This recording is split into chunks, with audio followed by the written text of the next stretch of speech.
copyrighted program created by Rio Grande. Los Angeles Police calling all cars, attention all cars, broadcast 216 regarding a dead body. Cooperate with fire department investigators in determining the identity of a body found in a burned building at 1757 East 112th Street. That's all. Rosenquist.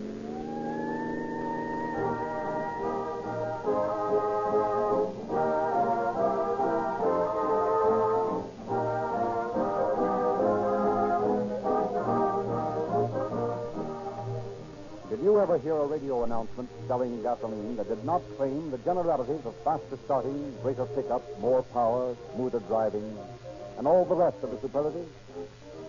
Is that enough to deserve your loyalty and patronage?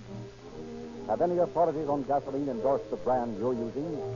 Or is there any proof that it is the outstanding buy in gasoline? Yes, we have made those same claims for Rio Grande Crack. But remember, we have always gone a step further by presenting true and conclusive proof with facts. You know, for we have told you so many times, that more police cars, fire engines, ambulances, and other emergency equipment are powered by Rio Grande Crack wherever it is sold than any other brand. But do you know that now your state of California has selected Rio Grande Crack gasoline to power its motor equipment? And now your federal government has specified Rio Grande Crack wherever it is obtainable to give you, the taxpayers, the benefit of the finest, most economical gasoline that your money can buy. Rio Grande thanks sincerely the thousands of new patrons who have made 1937 the greatest year in Rio Grande's history. If you are not a steady user of Rio Grande Crack, may it be our pleasure to invite you to join the hosts of motorists, the cities and counties, the state of California, and the United States government, all of whom have made Rio Grande Crack gasoline first in public service.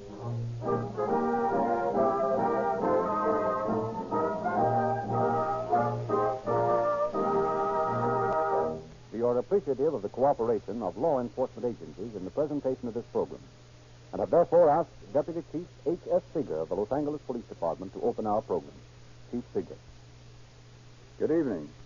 I've often been asked why police investigators were so eager to find a motive for a crime when the establishment of the motive was not always necessary in the prosecution of the case. The establishment of a motive for a crime sometimes makes the work of solving that crime much less difficult than it would otherwise be the case. In the story we are here to hear tonight, there was no apparent motive for a crime. And as a matter of fact, only the trained eyes of the fire department investigators were able to determine that a crime had been committed. Nevertheless, in this case, as in any crime, the perpetrator soon found that his crime did not pay.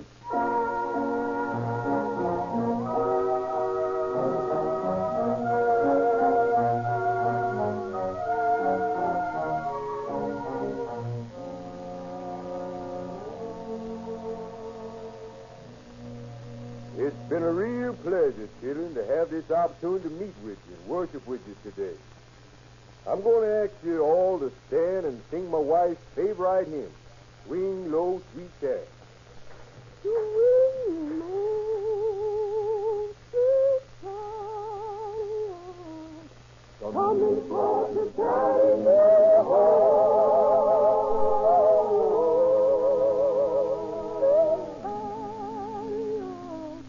Sweet chariot, coming for to carry me home. Sweet chariot, coming for to carry me home.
you, folks, thank you.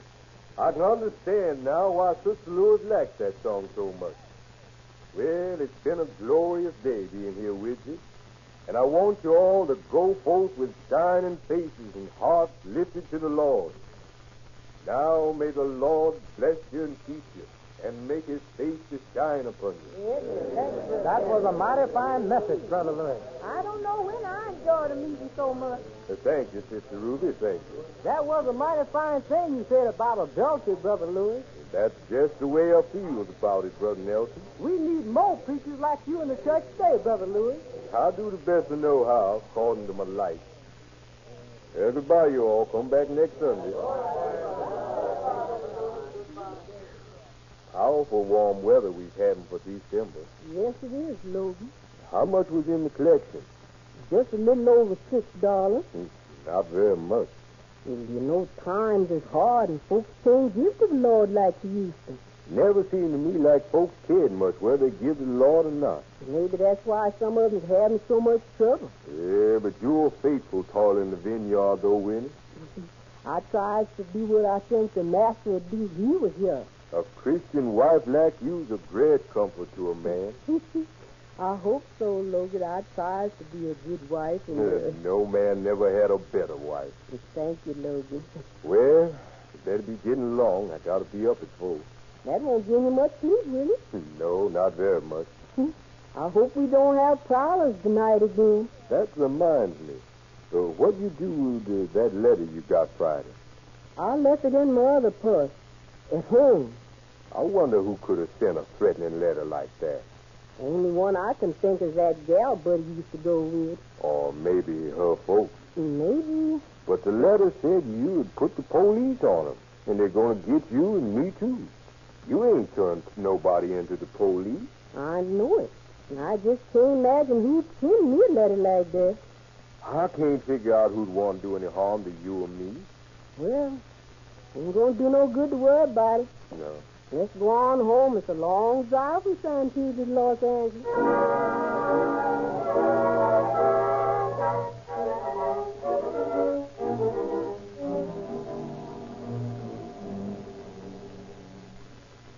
Evening, Captain. I want to get you the broadcast from my wife. What's wrong with her? She's gone. How long's she been gone? Since this morning. Well, we can't broadcast for her, but we'll make out a missing person report on her. Well, why can't you broadcast for her? We have to wait 24 hours when the missing person is an adult. Yes, sir. I see. Now, if you'll give me a description of her, I'll have my men keep on the lookout for her. When did she leave home? Well, her cousin said he saw her about 9 o'clock this morning. She got on a streetcar close to our house. Yes? And he says she got off at 12th and Central. And she hasn't been seen since. Well, that doesn't mean anything's happened to her. She's probably gone to a show or something. Oh, no, sir. She wouldn't do that. Why, she never goes to shows or anything like that. Besides, that letter said that... What letter? Well, she found a letter in the mailbox Friday that said somebody was going to get her and me, too. Well, don't worry about it. If she doesn't show up tonight, we'll get out a broadcast on her. Yes, sir. Thank you, Captain.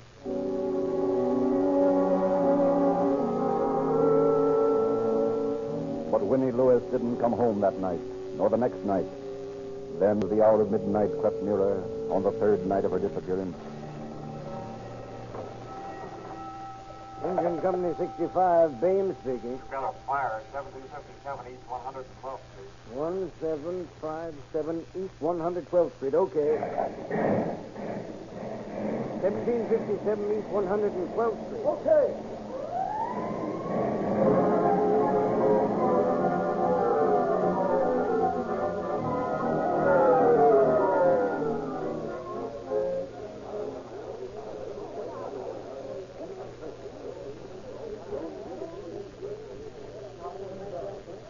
Hello, Camp Bame. Looks like you had a worker. Yeah, pretty well gone when we got here. Chief Winkler in the corner in there. Coroner? Yes, we found a body in the place. There's a couple of cops here and some of the boys from the detective bureau. Maybe I'd better get in on this. Pretty badly burned, isn't she? Yeah, going to be kind of hard to identify her. Hello, Chief. Oh, hello, Nichols. You know Condafer, don't you? Oh, yeah. How are you, Frank? Oh, kicking around. Our investigators always follow through on a case where there's a death involved. Nichols will work with you fellows if you don't mind. Surely. I don't think there'll be much to do, though. Not much of a case here. Possibly a murder. What do you mean? That woman was here before the fire started. How do you figure? The body's on its back.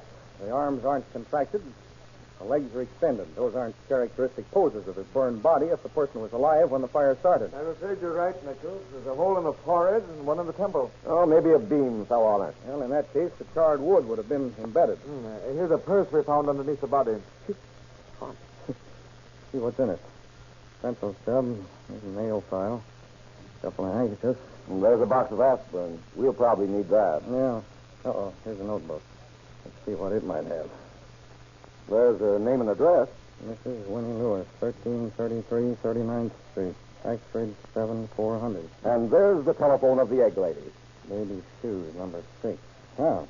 Looks like 1333 39th Street's a good place to find out who this is. Hey, wait a minute. I got a notation on name Lewis. Where the heck's my notebook? Here, missing person, Monday, December 5th, Winnie Lewis. Want to take a run out to this address with me? No, that's sort of doubling up on things. You go on out there. I'll see what I can find here. Okay, check with you later. You better take Quaylen or Hammond with you.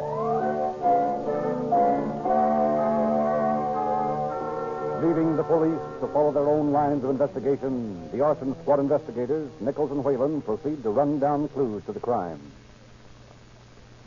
There doesn't seem to be anybody at home. Knock on the door. Maybe the bell's not working. What's the matter with you, Whalen? Can't you hear that bell? Oh, y'all looking for Brother Lewis? As a matter of fact, we're looking for Winnie Lewis. She ain't there. Well, we just about figured that out. Yes, sir. I'm Harry Nelson. I live over there. Next door to the Lewises, huh? Yes, sir. Are y'all policemen? Arson squad investigators. Yes, sir. Well, Mrs. Lewis, she went off on Monday and she ain't been back. Is Brother Lewis her husband? Yes, sir. Where's he? He works down in the Hall of Justice for the sheriff. Do you have any idea where this Lewis woman might be? No, sir. I ain't seen her since she got that threatening letter. What kind of threatening letter? She found a letter in her mailbox right there last Friday morning. She was awful upset about it, too. What did it say? Did you see it? Yes, sir. I saw it. It says, your wife put the police on us. We're going to get her and you, too. They had people peeking in their windows lately, too. Yeah, then Mrs. Lewis might simply have gone off to stay with friends till this blows over. Is that it? Yes, sir. She might, but I don't think so. What makes you think that? I don't know. I expect y'all better go over and talk to Brother Clump. He knows Sister Lewis better than I do. Where's he? On 113th Street. 1674, I think it is. Well, we'll try that anyway. Thanks, Mr. Nelson. You've been very helpful. Oh, that's all right. Sister Winnie was a good woman. What did he mean? Was? I don't know. Yeah, it looks like the beginning of a long, hard winter.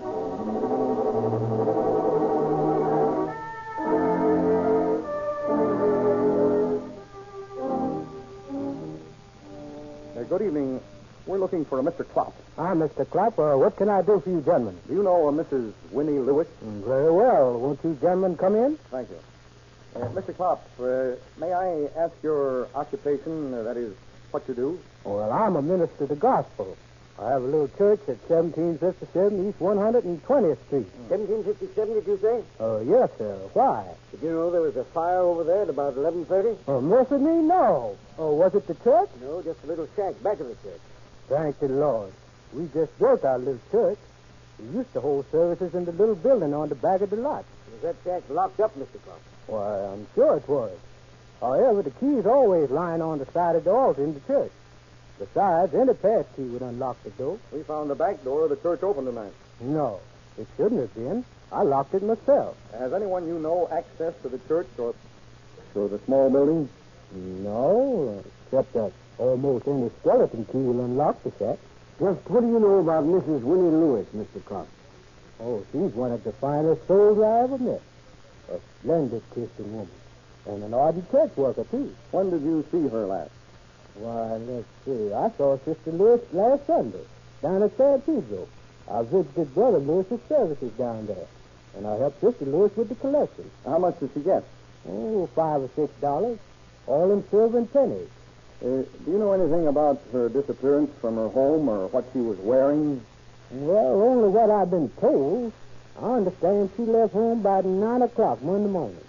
And she was wearing a black hat and a black and white check coat and pink gingham dress. Where did you get this information? From her husband, Logan Lewis. He told me his wife had disappeared. And we made arrangements for Clarence News to broadcast her on his program, on the radio. Do you know if she's been seen since then? No, sir, I don't. Do you recognize this notebook, Mr. Klopp? Why, certainly. That's Sister Winnie's notebook. I've seen it a lot of times. Well, this notebook was taken from the purse of a woman whose body was found in the shack back of your church.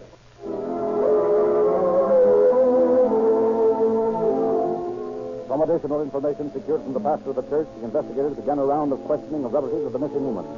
Gathered in the home of Logan Lewis, they narrowed their investigation to the immediate relatives of Winnie Lewis.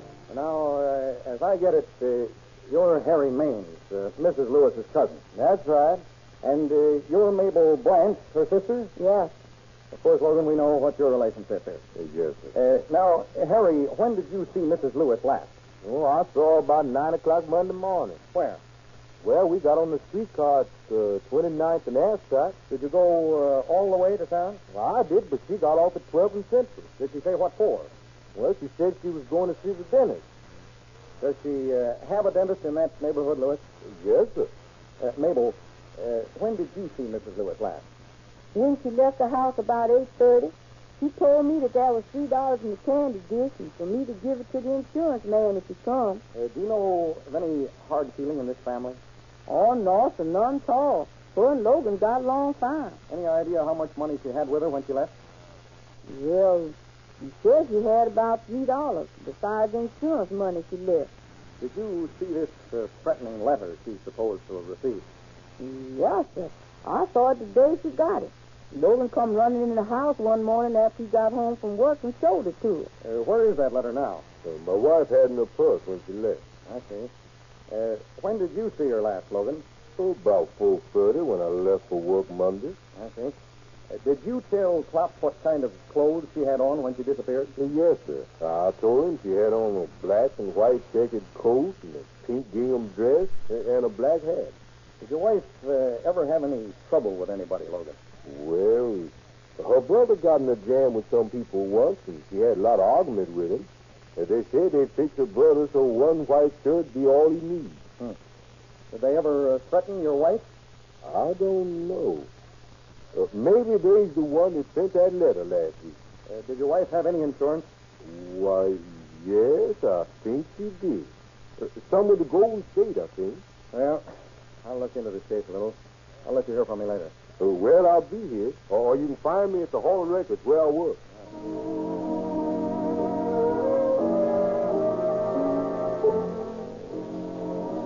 Beginning to form definite theories about the case, the arson squad investigators, Nichols and Whalen, checked with Lieutenant Condaffer as to his findings on the case.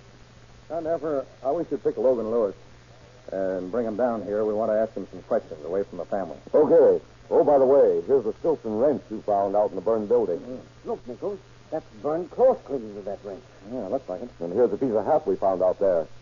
Piece of fur. Looks like it might be a piece of fur collar from the woman's coat. They had a test run on it yet? Yes, Pinker says there's blood on the hat and on the fur. Did you find this stuff near the body? No, it was in another part of the shack. Then she was murdered before she was put in that building. Yeah, it looks that way. Homicide? Condaffer speaking. Of course, you don't know me, but I know something about that Willie Lewis kid. Good. Do you want to come down here and tell us about it? Sure, I'll be down there in half an hour. That was a guy who has some dope in this case. Ryan and I'll pick up Lewis. You fellas wait here for this new man. We'll try to get to the bottom of it. Okay.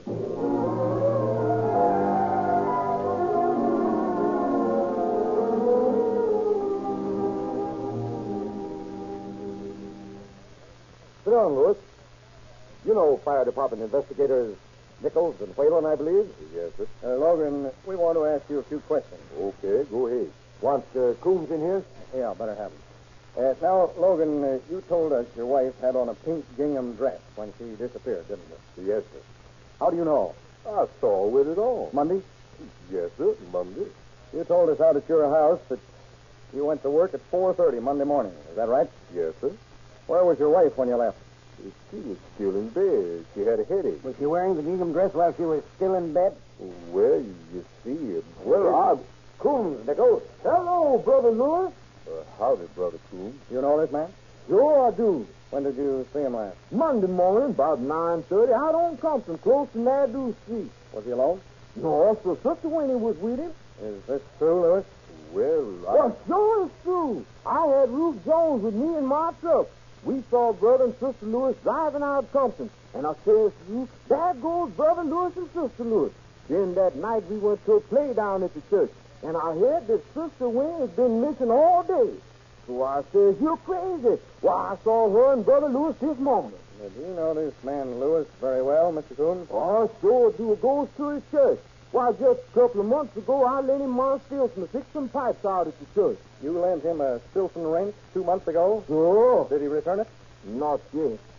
Take a look at that wrench on the table over there. Don't touch it. Is that the one? Yep, that's the same wrench. Thank you, Mr. Coons. You've been very helpful. Well, anytime I can do anything, let me know. Goodbye, Brother Lewis. Goodbye, Brother Coon. You seem pretty interested in that newspaper, Lewis. Yes, sir. I like to read. Condaffer, did you search Lewis's clothes? Yeah, here's the stuff in this envelope.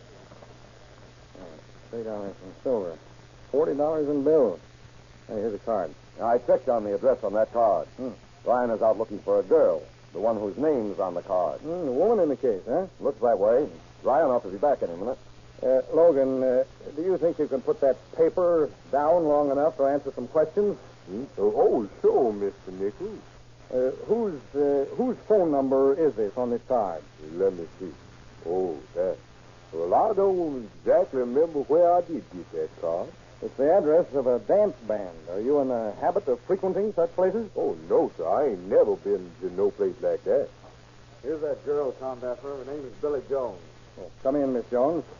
Do you know this man? Sure. He's Logan Lewis. I've been out with him lots of times. How are you, Sugar? Hi.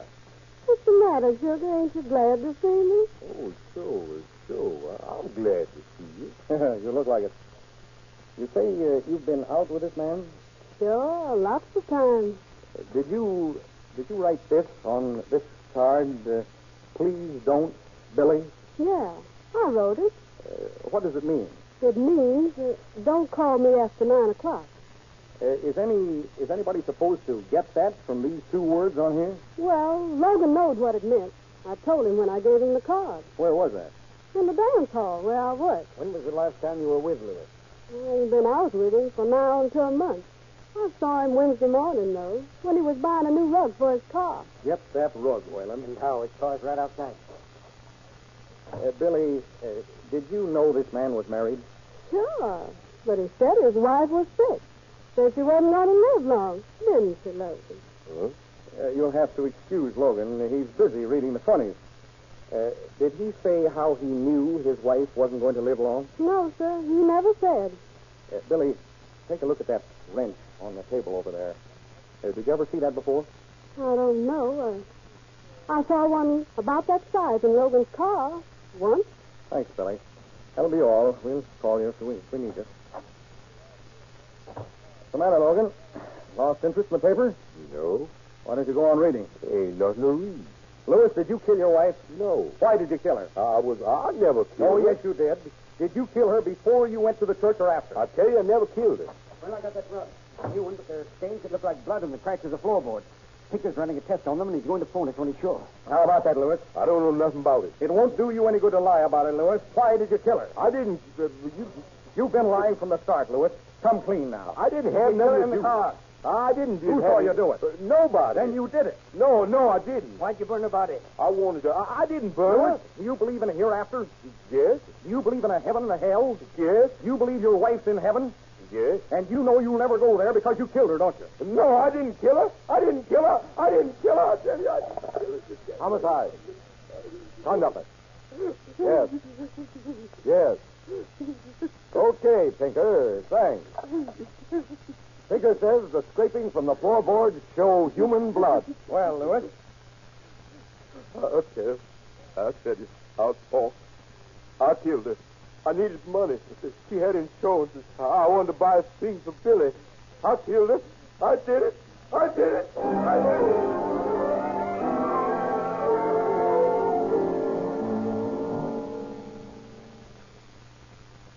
Brethren, we gathered together this morning to lift our hearts in worship.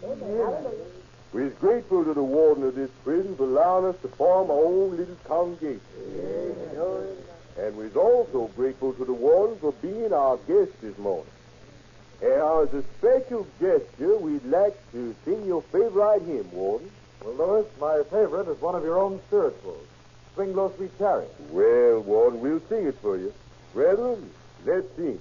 Swing low, sweet chariot. Come for the chariot, oh, sweet chariot. Come for the chariot, oh, swing low, sweet chariot. Come for the chariot, oh,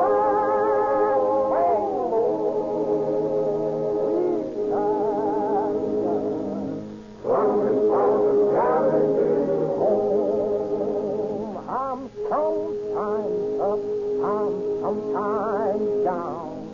Coming for the chariot, oh, until my soul and every sound.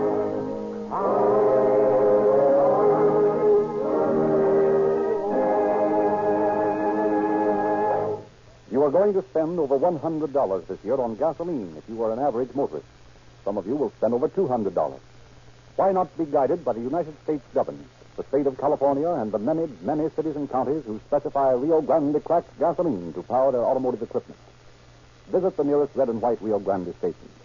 Take aboard a tank full of Rio Grande cracked and learn for yourself what it is that has brought to this truly finer gasoline the most eminently deserved and the most envied recommendations ever accorded any gasoline. The great multitude of local, state, and national authorities who swear allegiance to this matchless gasoline can't be wrong. You will learn just how right they are tomorrow morning when you wheel into Rio Grande's red and white station in your neighborhood and drive out with your tank filled with Rio Grande cracked. The gasoline that will give your car the same emergency performance that has won enthusiastic acceptance wherever sold. And now, Deputy Chief Seeger. Logan Lewis, who was condemned by his own people, was, with their help, found guilty in Superior Court and sentenced to life imprisonment. He thought he had committed the perfect crime, but he failed to collect. His crime did not pay. Thank you, Chief Seeger.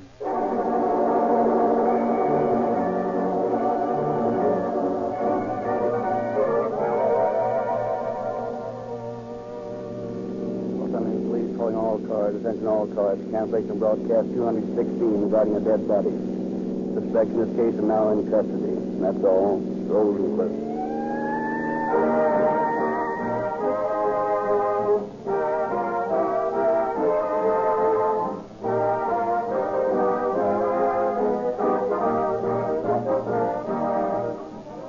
This is your narrator, Frederick Lindsley, bidding you good night for Rio Grande.